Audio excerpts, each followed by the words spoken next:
Irmãos, aqui quem fala é o Rildo, professor da matéria Aconselhamento Cristão, do curso de CFO. Espero que todos vocês estejam bem. E hoje nós já vamos dar início à nossa terceira aula dessa matéria, tá? E especificamente hoje, meus queridos irmãos, nós iremos falar sobre a formação intelectual e espiritual do homem. Também iremos falar a respeito do homem e a personalidade. Também iremos falar sobre o homem e os temperamentos, o homem e os instintos. E por último, vamos falar sobre o homem, o ser humano e as suas habilidades de autodefesa. Na verdade, a aula de hoje, meus irmãos, é uma sequência da aula de número 2, a qual nós estávamos falando sobre a antropologia bíblica, né? Ou seja, que é o estudo do homem pela palavra de Deus.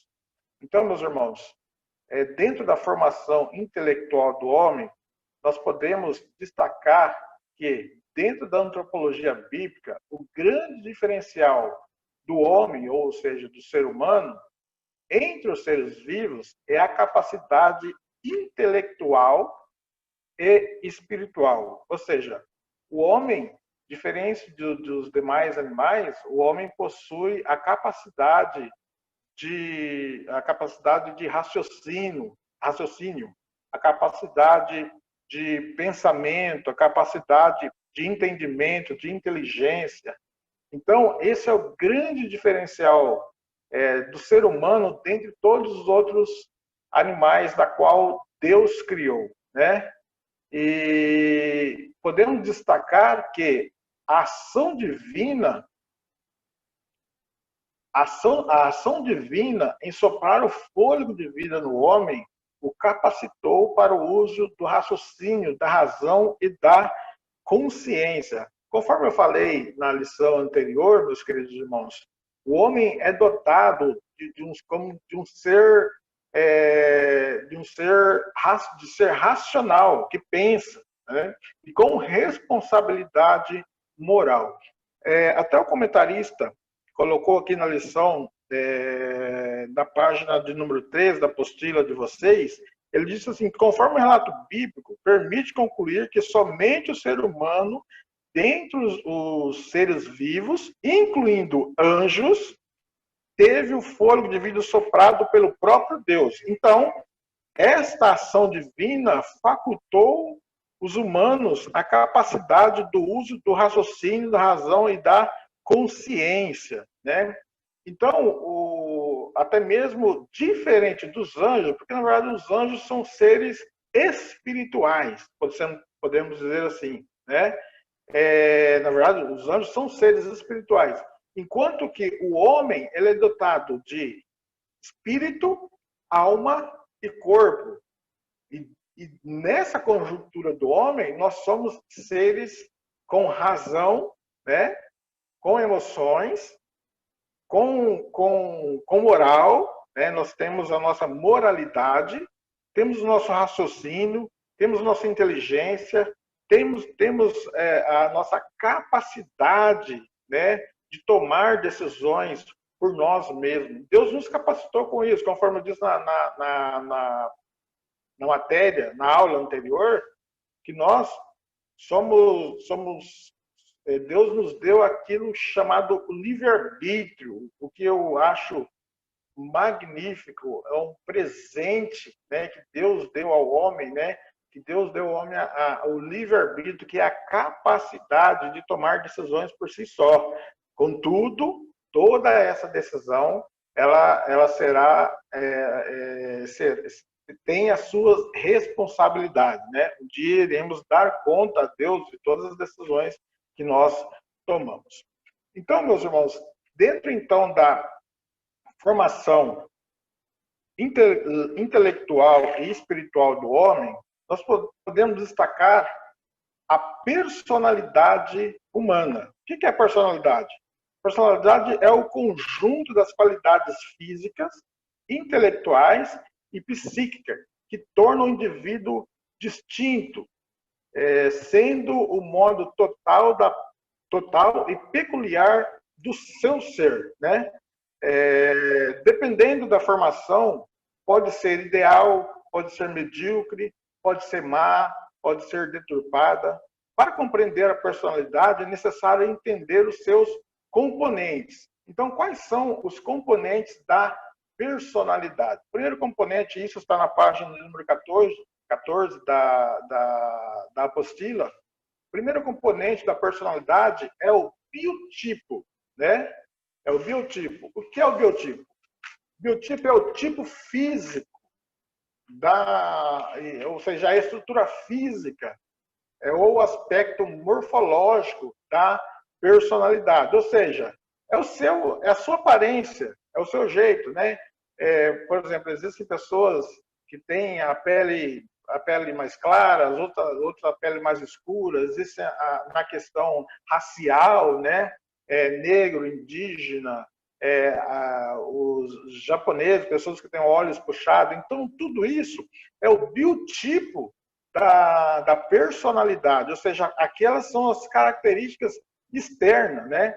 E também esse é um conjunto de características que são herdadas, ou seja, todas as características físicas do indivíduo, ele é herdado de geração em geração, né?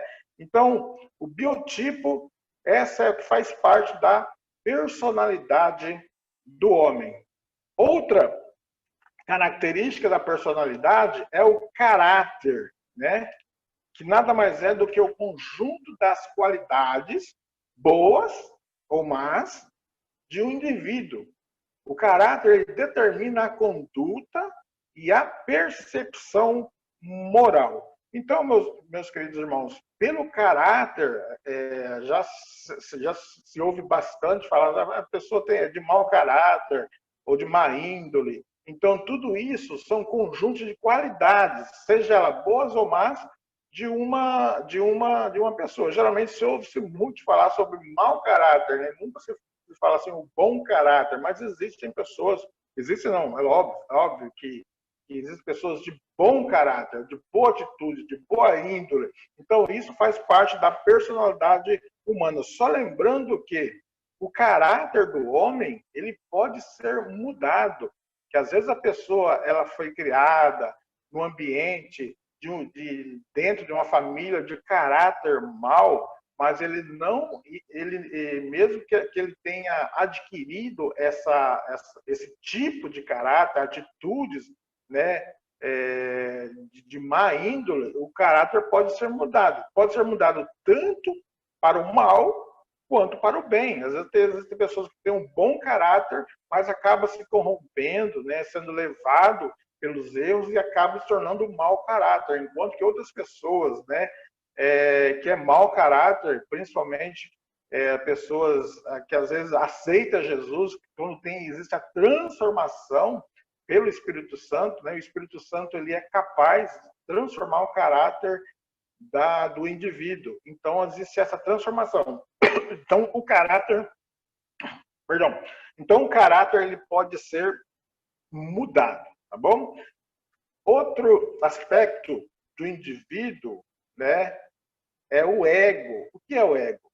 O ego nada mais é do que o eu de qualquer indivíduo, né? O ego é o que torna a pessoa consciente de si mesmo, ou seja, o ego é aquilo que eu sou, né? Aquilo que eu sou. Esse dentro da personalidade, então, o ego é aquilo que demonstra quem sou eu.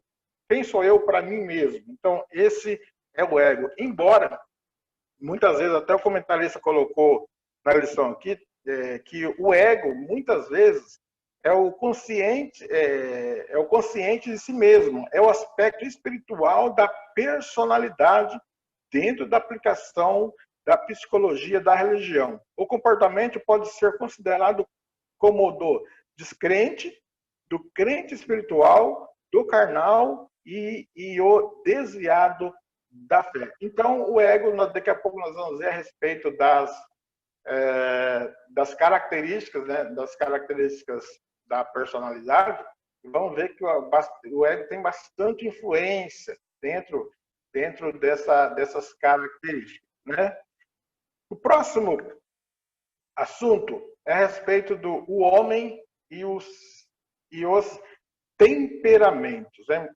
Então, eu até coloquei aqui que o temperamento ele é herdado e congênito, sendo características que não podem ser mudadas. Mas, afinal, o que é quais são os temperamentos do homem? O homem, conforme está descrito aí, ele possui um temperamento que ele é herdado e congênito, ou seja, ele já nasce com esse tipo de temperamento, né? E essas características elas não podem ser mudadas, e sim controladas pelo Espírito Santo mediante a santificação. Os aspectos de temperamento são classificados como introvertido, né? Seria a pessoa melancólica, o extrovertido, que seria o colérico, o super introvertido, que seria o fleumático, e o super extrovertido, que seria o sanguíneo. Isso não tem nada a ver com a maldição hereditária, né? Às vezes a pessoa tem um temperamento que mesmo temperamento do pai ou mesmo temperamento da mãe, isso não tem nada a ver com a maldição com a maldição hereditária. Então eu coloquei aqui um gráfico, né, podemos dizer assim, dos temperamentos humanos, que são divididos em 4, conforme eu li aqui para os irmãos: o sanguíneo, o colérico, o melancólico e o fleumático. Então, nós podemos destacar, se não me engano, essa matéria, ou esse assunto, foi estudada na matéria anterior, né, com o pastor Ednei. Me parece que foi passado isso a respeito da psicologia pastoral. Então, tratou desse assunto que nós vamos aqui rapidamente rever a respeito desses temperamentos. Ou seja, então, quais são os defeitos e qualidades de cada temperamento? Por exemplo, a pessoa sanguínea, as qualidades dela é comunicativo, eminente, entusiasta, afável, simpático, bom companheiro, compreensivo e crédulo, né? Enquanto que os defeitos da pessoa que é do tipo sanguíneo, ela é volúvel, é indisciplinado, impulsivo, inseguro, egocêntrico, barulhento, exagerado e medroso. Até nesse gráfico colocado aí, às vezes as profissões que o tipo sanguíneo tem mais desenvoltura de exercer, que é como os atores, os vendedores, os oradores, né? O sanguíneo é aquela pessoa mais agitada, né? Às vezes gosta de falar bastante, enfim. E dentro do colérico, nós podemos ver as qualidades do colérico são: ele é energético, resoluto, independente, otimista, prático, eficiente, decidido, líder e audacioso, né? Essas são as qualidades do colérico, enquanto que os defeitos do colérico são sarcástico, impaciente, prepotente, intolerante, vaidoso, autossuficiente e astucioso, né? E as profissões na qual os coléricos mais se adaptam melhor são nas profissões de produtores, construtores, líderes, dentre outras profissões, né? Então, dentro do melancólico, as qualidades do melancólico, ele pode ser habilidoso, minucioso, sensível, perfeccionista, esteta, idealista, leal e dedicado. Já os defeitos do melancólico, ele tem os seguintes defeitos: ele pode ser egoísta, mal-humorado, pessimista, teórico, confuso, antissocial, crítico, vingativo e inflexível, né? dentro das profissões que o melancólico pode exercer, ele pode exercer a profissão de artista, músico, inventores, filósofos e mestres, né? E também tem os defeitos e qualidades do fleumático. O fleumático ele pode ser calmo, tranquilo, responsável, eficiente, conservador, líder prático, diplomático e bem-humorado, né? Enquanto que que os seus defeitos, ele pode ser calculista, temeroso, indeciso, contemplativo, né? Embora possa se considerar contemplativo como defeito, desconfiado, pretensioso, introvertido e desmotivado. Geralmente, as profissões que o fleumático mais se dá bem é como diplomatas, professores, técnicos e administradores. Eu posso dizer que, dentre todos esses temperamentos, o que eu mais me destaco, eu, como Hildo, como falando, é o fleumático, né? Eu gostaria que os irmãos se identificassem também aí com esses temperamentos. Esse gráfico, meus queridos irmãos, eu tirei justamente desse livro aqui, né? Temperamentos Transformados, do Tim LaWan, né? Que é bastante eficiente para aqueles que querem entender bastante sobre os temperamentos humanos. Ainda dentro da formação intelectual e espiritual do homem, também nós podemos falar sobre o homem e os seus instintos, né? O que são instintos? Segundo o pastor Antônio Gilberto, instintos são as formas de energia emotiva cristalizada que impulsiona os temperamentos, ou seja, os instintos estão ligados ao temperamento, que ele é o que impulsiona o temperamento, e eles são congênitos, ou seja, ele faz parte da criatura, ele faz parte da pessoa, esses instintos, né? E também é uma função que visa a preservação e manutenção da vida. O homem e seus instintos, ele desenvolve os instintos justamente para quê? Para preservação e para manutenção da vida. Dentre os instintos, basicamente, eles são 6, das quais são defensivo, né? O que é ser defensivo? Defensivo é aquele que age em defesa de si ou em defesa daqueles que o cercam, né? Ou da sua prole. Ou seja, o homem assim tem esse instinto, que na verdade, obviamente nós somos animais racionais, mas temos esse instinto dentro de nós, que às vezes agimos de maneira até que meio que involuntária, por dizer assim. Então, o homem sendo defensivo, ele age em defesa de si, né? Ou daqueles que o cercam, né? Em defesa da família, em defesa dos amigos. Então, ele tem essa característica de instinto. Outra característica outra característica do instinto é o ser aquisitivo, ou seja, aquele que busca adquirir ou possuir coisas, né? Até em algumas aulas passadas a gente até falou sobre as necessidades humanas. Então, uma das necessidades é o de ter, de possuir. Então, isso faz parte do instinto humano, de ser aquisitivo.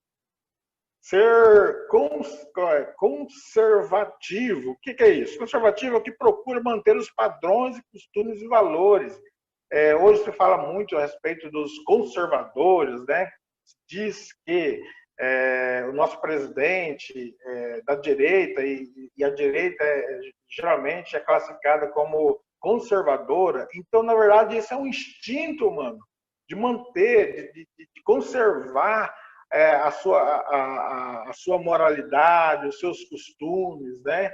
As tradições. Então, isso faz parte do instinto humano. Outra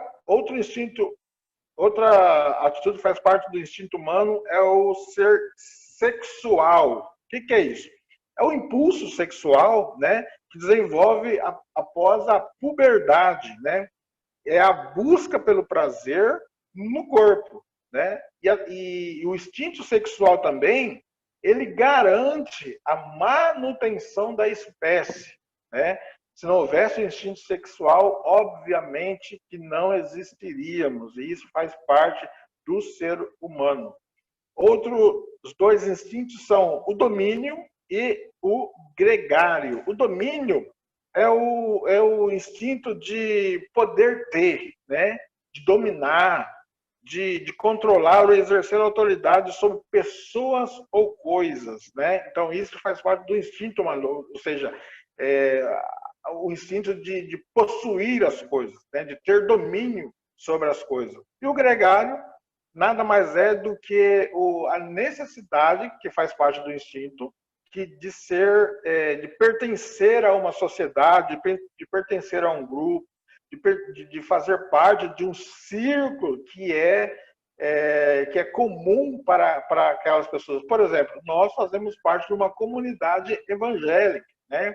Então, o nosso instinto gregário nos arrasta para as coisas comuns, para os pensamentos comuns dentro da comunidade evangélica, tá certo? Então, esses são os aspectos, né, dos instintos humanos. Aí agora nós vamos falar, por último, aqui, meus queridos irmãos, a respeito do ser humano e as suas habilidades de autodefesa, né?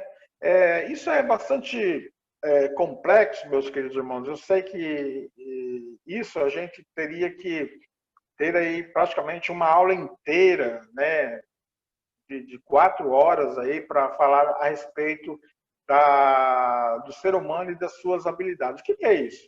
Ele é conhecido como um mecanismo de defesa, conhecido como um mecanismo de defesa, são as estratégias do ego de forma inconsciente de proteger a personalidade contra o que ela considera uma ameaça, né? São também os diversos tipos de processo psíquico, cuja finalidade é afastar o evento que gera sofrimento da concepção, da percepção consciente. Meus queridos, nós sabemos que o homem ele é dotado de consciência, né? Conforme a gente falou aqui, de pré-consciência, de inconsciente, né? Então, dentro da consciência, a consciência refere-se a que pode ser vista com claridade, com evidência, e ser conhecida livremente. Ou seja, o homem conscientemente, né, ele age de maneira, às vezes até do seu próprio, das suas tomadas de decisões. Ele toma essas decisões consciente. E o pré-consciente, ela é responsável pelo armazenamento, isso dentro da psique, dentro da mente de cada um, né?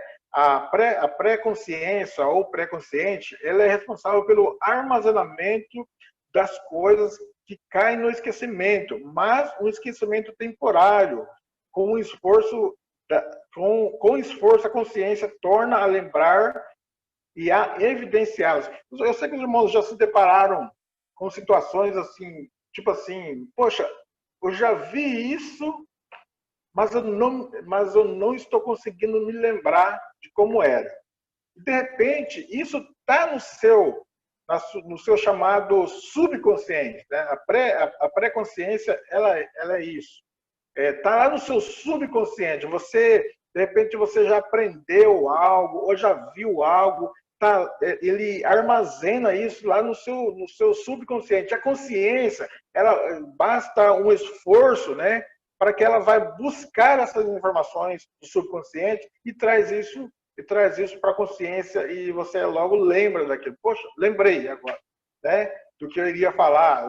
Talvez, com certeza, você já se deparou com essa situação. E também, aí falando sobre a autodefesa, né, ou o mecanismo de defesa do homem, está a inconsciência. Esse é considerado o maior recuo ou abismo da mente humana, em que são depositadas todas as experiências ocorridas desde a infância e basicamente impossível de ser lembradas com a devida clareza. Então, lá no seu inconsciente, lá no inconsciente, por exemplo, tem muitas coisas que aconteceram lá na sua infância, que você já nem tem uma vaga lembrança, né? Ou às vezes pessoas hoje que infelizmente sofrem do chamado mal de Alzheimer, né? Que ele tem as informações, essas informações parece que foram mandadas para o seu inconsciente, já não lembra mais. Então, tudo isso, às vezes, durante a vida e a jornada do homem, o homem vem, às vezes, tem meio que inconscientemente, tem essa busca dessas experiências ocorridas, né, desde a infância, e às vezes ele traz isso como um mecanismo de defesa, um mecanismo de autodefesa, que está lá no subconsciente, né? Então, dentro do mecanismo de autodefesa, veja bem, na página de número 15, lá no meio da página, diz assim, que dentro do homem existe uma força que conspira para que realize seus desejos e, ao mesmo tempo, tranquilize a sua consciência. E, por isso, para aliviar o conflito, negando ou falsificando a realidade, essas manifestações da dinâmica do inconsciente, que são chamadas de mecanismo de defesa, as mais importantes e serão relacionadas a seguir em uma breve definição. Então, existem alguns mecanismos. Na verdade, o Sigmund Freud, né? Ele que desenvolveu esse estudo a respeito da consciência do subconsciente humano. Então, dentre esses mecanismos de defesa, nós podemos aqui falar que são a repressão, a projeção, a racionalização, regressão, substituição, sublimação, compensação e a identificação. Então, vamos falar aqui, discorrer rapidamente a respeito de algumas delas. A repressão. A repressão é aquilo que o homem tenta, dentro de si, reprimir ou sustar uma ação, né, ou um movimento. Ou seja, principalmente, a repressão está ligada à formação da personalidade. Muitas vezes, quando se fala em repressão, é aquilo que você sabe que é mal, sabe que é errado dentro de si, e você tenta reprimir aquilo. É aquilo que Paulo falou. O mal que não quero fazer, esse faço. E o bem que quero fazer, esse não faço, né? Conforme está relatado lá em Romanos no capítulo 7, do 7 ao 25. Então, dentro da repressão, o homem tem essa autodefesa, de tentar sempre estar reprimindo as coisas más, aquilo que ele acha que é negativo na vida dele. E também tem a projeção. A projeção é o sentimento que é percebido em pessoas que querem livrar-se de si mesma, né? É a tendência de pessoas com problemas, a tendência das pessoas com esses problemas arremessam os seus sentimentos de culpa sobre outra pessoa na busca do alívio próprio. É aquilo, na verdade, quando a pessoa que desenvolve ou que desperta, né, esse mecanismo de defesa chamado projeção, o que é? É quando ele tem uma culpa, porém, ele tenta, para se livrar dessa culpa, ele tenta projetar, né, o fato da culpa em uma outra pessoa. É o chamado o que eu costumo chamar de síndrome de Adão, né? É aquilo que aconteceu com Adão lá no Jardim do Éden. Quando Deus o questionou, ele jogou toda a culpa em cima do próprio Deus, né? Livrando, para tentar livrar a sua, para tentar justificar o seu erro, ele joga, ou seja, ele projetou a culpa em cima de um argumento dizendo que, olha, na verdade, foi a mulher que o Senhor me deu, quem fez com que eu pecasse, né? E a mulher também botou a culpa na serpente, ou seja, a projeção é o não assumir a própria culpa, o próprio erro, e tentar projetar isso para outra pessoa. Então, outro aspecto, outra definição do mecanismo de defesa é a racionalização, ou seja, é conhecido como camuflagem mental, sendo esse tipo de pessoa que formula razões aceitáveis, mas não real, para a incapacidade de conseguir algo. É comum o ser humano racionalizar os seus atos. O que significa isso? Significa criar desculpas em seu favor, a fim de explicar as limitações em termos adequados para eximir a culpa. Ou seja, a racionalização tipo assim, a pessoa que arruma desculpas e com isso cria situações muitas vezes fantasiosas a fim de não fazer a coisa certa. Como o comentarista colocou aqui, é como alguém que diz assim: um leão está lá fora, serei morto no meio da rua, né? Por exemplo, tem sempre aquela fuga, né? Aquela camuflagem de tentar criar situações ou criar algo irreal, né? Para não fazer a coisa certa.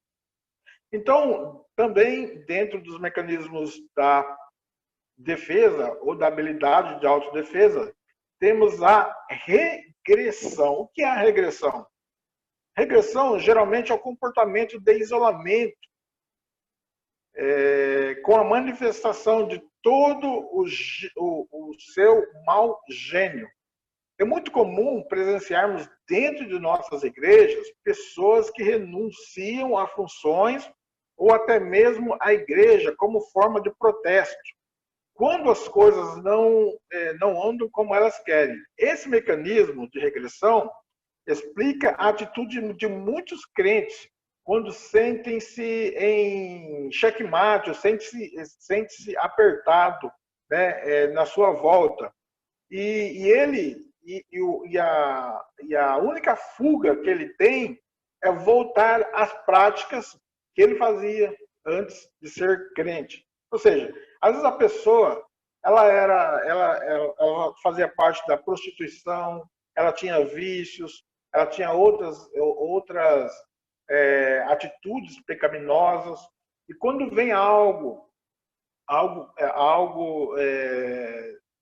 sobre ela que ela considera que que ela não dá conta, que ela é incapaz de fazer alguma coisa, ela tem essa fuga. Na verdade, ela se regride, né, para atos que ela cometia antes de se tornar crente. Às vezes nem crente, né? Às vezes a pessoa tinha uma atitude, por exemplo, podemos dizer assim, uma pessoa que é bandida, né? Uma pessoa que roubava, né? De repente ela arruma um emprego e trabalha durante um tempo, depois essa pessoa perde o seu emprego. Então, nessa sua incapacidade de se sentir incapaz, de se sentir rejeitado, ela volta a praticar o crime do roubo, né? Então, ela tem essa regressão, essa atitude a atitudes pecaminosas do passado. Outra mecanismo de autodefesa é a substituição. O que é isso? Substituição, esse ato é por demais comum na conduta do ser humano e muitos têm sérios problemas de transferir o composto das emoções em cima de pessoas que não têm nada a ver com o incômodo. Substituição aqui, na verdade, esse mecanismo de autodefesa da substituição é aquilo, por exemplo, que alguém me ofende, né? Que eu sou ofendido por alguém, né? Eu sou repreendido por alguém, e eu vou descontar toda essa minha mágoa, toda essa minha raiva por aquela pessoa, né, em outra pessoa. É o caso, por exemplo, das pessoas que às vezes têm problemas nos seus trabalhos e quando chega em casa desconta tudo nos filhos ou na sua esposa, vamos dizer assim, ou no seu marido, né, no seu cônjuge, vamos dizer assim. Então, essa é a substituição. Sublimação. Podemos dizer que a sublimação, meus queridos irmãos, é a busca de satisfazer os desejos e vontades de forma alternativa, né? Para utilizar as energias resultantes desses impulsos em outras atividades. Às vezes a sublimação nada mais é do que, às vezes a pessoa ela tem um impulso de pecaminosidade, né? Às vezes a pessoa ela não quer cometer certos atos que ela considera errado e ela transfere isso, toda essa energia, né? Toda em outra atividade. Por exemplo, pode-se dizer que, até o comentarista colocou aqui, que a sociologia explica que a música de Beethoven era a sublimação de seus desejos frustrados e das emoções tumultuadas, assim como a arte era para Da Vinci. Ou seja, a pessoa, na prática de alguma função, então ela descarrega ali toda a sua vontade, todo o seu desejo, ao invés de cometer pecado, ao invés de fazer coisas erradas, a pessoa transfere isso para uma outra forma alternativa, né? Então isso é sublimação. E também tem aí a compensação. A compensação nada mais é do que o mecanismo que é acionado quando a pessoa precisa suprir uma deficiência física, social, intelectual, buscando de forma a compensação. Ou seja, a compensação é aquilo que a pessoa ela é incapaz de executar certas funções, seja elas psíquicas, né? Ou às vezes seja elas motoras. Por exemplo, uma pessoa, dizem, né, que a pessoa que é cega, ela consegue ouvir, ela desenvolve melhor a sua audição, então ela compensa com isso, né? Ou às vezes na questão psíquica existe na questão de algumas pessoas falar assim, ela é burra, usar esse termo assim bastante chulo, mas é bonita, né? Então a pessoa usa esse argumento de autodefesa, dizendo que a sua beleza, né, ela compensa a sua falta de inteligência. Desculpe, meu irmão, precisa tomar água, que necessário aqui. A voz vai sumindo. E por último, temos a identificação. O que é isso? Identificação é um instrumento utilizado por pessoas que forceja incluir na própria personalidade a peculiaridade de outra pessoa. Ou seja, a identificação. Na busca dessa identificação, a pessoa procura ser igual a outra pessoa. Aí entra na questão da admiração, do entusiasmo, né? A pessoa geralmente na identificação ela procura como mecanismo de defesa copiar outras pessoas, né? Ou tomar atitudes de outra pessoa que ela tem como admiração, né? Às vezes, no meio evangélico, isso é bastante, às vezes, comum a pessoa admirar, não idolatrar, né? Longe disso. Isso aqui precisa tomar-se muito cuidado que essa questão da admiração se tornar-se uma adoração. Mas, assim, a pessoa ter uma referência, às vezes, positiva, né? E ela vem para buscar como mecanismo de defesa para suprir aquilo que ela não tem, ela buscar em outra pessoa exemplos de vida, né? Então, isso tem muito a ver com a admiração, o entusiasmo, a simpatia pelo labor, o sucesso e o prestígio da pessoa modelo. Então, isso é bastante comum, até mesmo dentro da igreja, eu citei aqui, mas no mundo também, a pessoa às vezes olha, é fã de alguém, quer seguir os passos de alguém. Por isso é bastante importante tomar muito cuidado para que esse tipo de autodefesa não venha se tornar algo pecaminoso na vida da pessoa. Então, meus irmãos, os mecanismos apresentados são desenvolvidos muitas vezes de maneira irracional. Às vezes, todos os mecanismos de defesa que nós apresentamos aqui, supressão, projeção, racionalização, regressão, substituição, sublimação, compensação e identificação, ela é desenvolvida na pessoa, às vezes, de forma irracional, a fim de aliviar a ansiedade quando a pessoa oculta ou nega a realidade. Quer dizer, é uma fuga de si mesmo. Então, todas essas habilidades de autodefesa, esse mecanismo de defesa, às vezes é uma fuga de si mesmo. Então, a pessoa quer sair da sua própria realidade, né? ou quer se livrar de algo pesaroso, de uma culpa, de um pecado, e transfere isso através dos mecanismos de defesa a qual nós estudamos nesta aula. Meus irmãos, por fim, nós chegamos ao final de mais esta aula. Espero que os irmãos tenham entendido e compreendido a respeito da matéria, da matéria que foi dada aqui nesta aula. E como prometi para os irmãos, eu deixo aqui mais um livro como recomendação de leitura que se chama-se Psicologia Pastoral, né? A ciência do comportamento humano como aliada ministerial, do Jamiel Lopes. Meus irmãos, é bastante importante, meus irmãos, nessa matéria. Hoje nós falamos aqui mais um pouco sobre a antropologia bíblica, né, que é o estudo do ser humano, a pessoa conhecer o ser humano, né, ter conhecimento do ser humano para a boa aplicação do aconselhamento.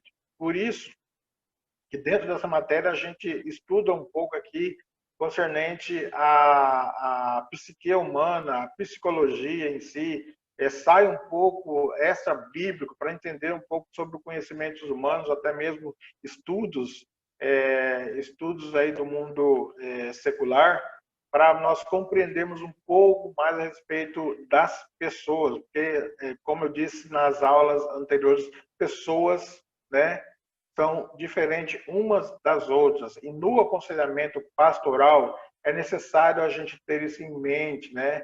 Conhecer quais são os temperamentos das pessoas, né? Conhecer quais são os sistemas de autodefesa das pessoas, saber quais são as atitudes que a pessoa toma na sua vida, às vezes no seu próprio inconsciente, para que nós, direcionados pelo Espírito Santo, possamos dar um bom conselho às pessoas.